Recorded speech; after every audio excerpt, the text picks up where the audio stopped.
Okay, so here's the deal. I'm too cheap to buy floetrol, and I keep hearing that Elmer's glue can be used as a pouring medium. So I looked this up, and according to the internet, an acrylic paint is typically a pigment. They're different things for different colors. Some sort of wetting agent, water in acrylic's case, so that you can actually spread it on a canvas, and a binder. And according to the internet, that is an acrylate polymer. Okay? PVA glue stands for polyvinyl acetate. So I keep wondering why these two would work together.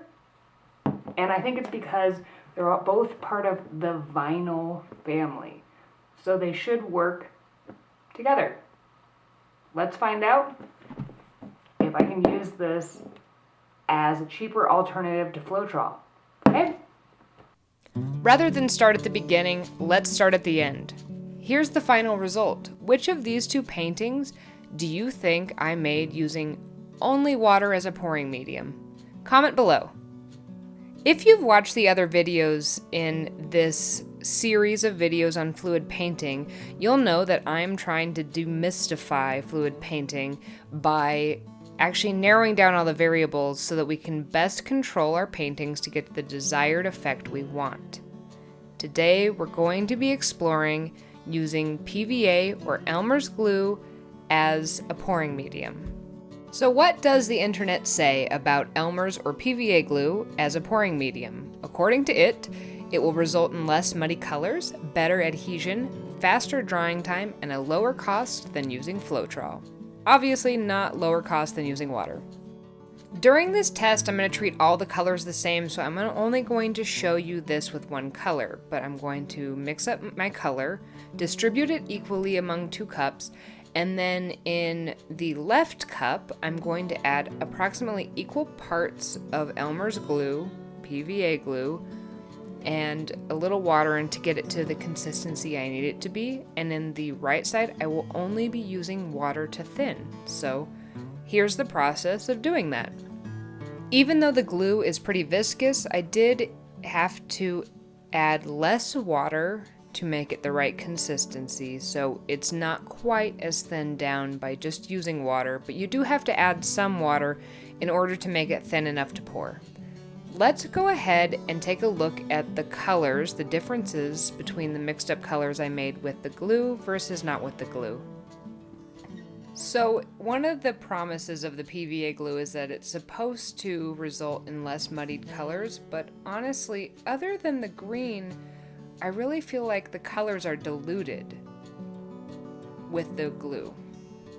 Let's see how it turns out. Okay, so on the left we're going to be testing the PVA or Elmer's glue. I am using the white variety, which technically dries clear, but that could be a factor. And on the right, we're going to be using just tap water to thin.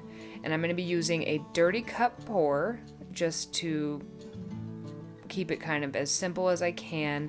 I'm using the same colors and trying to approximate the same amount of paint in each one of those cups.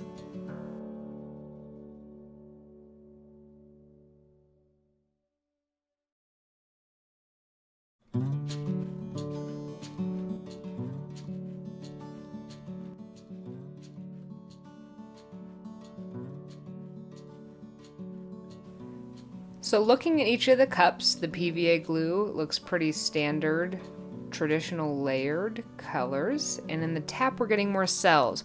One thing I did see mentioned in one vlog is that the PVA glue can be used to reduce the number of cells, but I thought that was kind of strange because that typically doesn't seem to be the prerogative for doing fluid paintings. And now for my favorite part, the release. Bloop.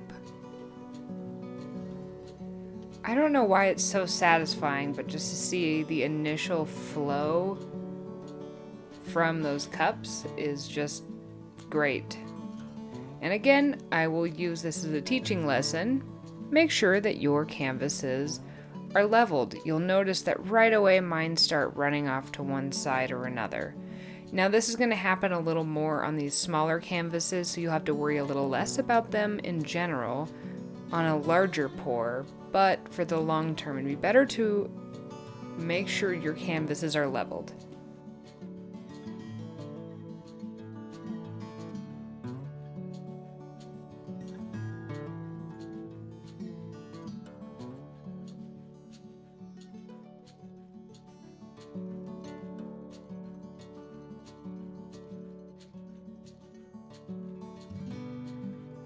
I'm going to speed up the tilting action just a little bit, just so we can get to the end result faster.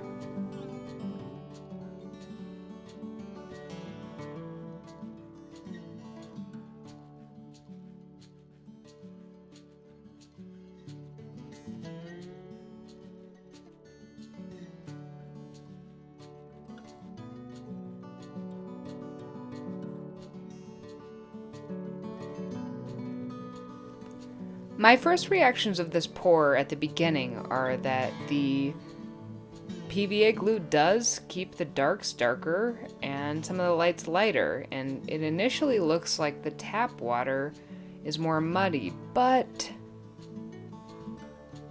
the more I pour, the more interesting that tap water one looks. And I don't know if that's just the nature of the dirty cup. I can't entirely control how the paint goes into the cup. I try to put the same amount in each of them. And this PVA glue one ends up being kind of boring with just all that blue on the bottom.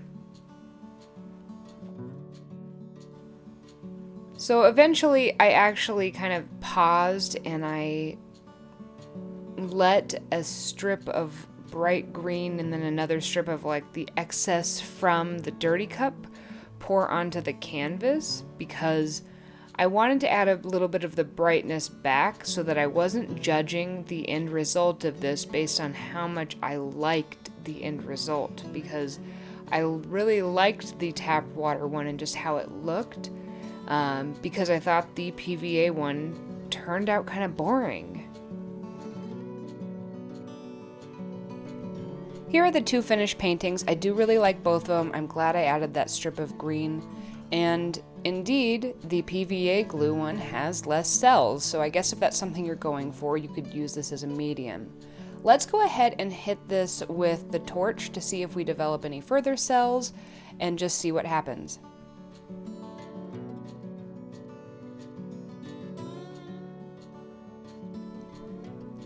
The torch does have a little effect. We get just a few little sprays of dots, and I think we're just going to have to wait and see how they develop as this kind of dries and continues to move a little bit.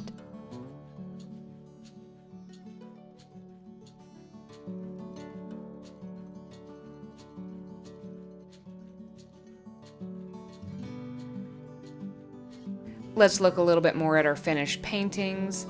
In their dry state here, PVA on the left, tap on the right, and my favorite parts of each one of them, the PVA. This part reminded me of Saturn. And this part on the tap water I did leave a little thicker, and so I got a bit of cracking. But I also got that on the PVA one on that strip that I left thick. Let's revisit our initial checklist on why we decided to test this in the first point. Were there less muddy colors? Maybe, maybe not. I didn't see a huge difference. Better adhesion, this is technically true because when you reduce the binder, it becomes less adhesive, but I've never seen any peeling in any of my other paints, so this is only anecdotal. Faster drying time, I think they dry at about the same speed. And cost is just straight up not true. Floetrol is actually a more cost-effective way of using a different pouring medium than water than the PVA glue. There's not a huge difference, but for example, with Elmer's glue, if you were to buy a 32-ounce thing of Elmer's glue, which is a lot of glue, that would cost you $7.98, which is about 25 cents an ounce. And with floetrol, a 32-ounce bottle is $6.97, and it's 22 cents an ounce. So I'm going to go ahead and have to say no on the Elmer's glue because I didn't see enough benefits. It basically acted the same as the water, and it's not a cheaper solution. I mean, I suppose if you have some Elmer's glue sitting around, then it is cheaper because you don't have to go out and purchase it, but it's not the cheap alternative. Thank you so much for watching. If you enjoyed this video, you might like to see my other videos in this series where I deep dive into the variables of fluid painting. If you are local to Northern Colorado and would like to take a class from me in person, visit my website, rebelunicorncrafts.com. If you want to see some pretty pictures, visit Rebel Unicorn Crafts on Instagram, or you can follow my art channels, Lacey Walker Art. Have a great day and go out there and be creative.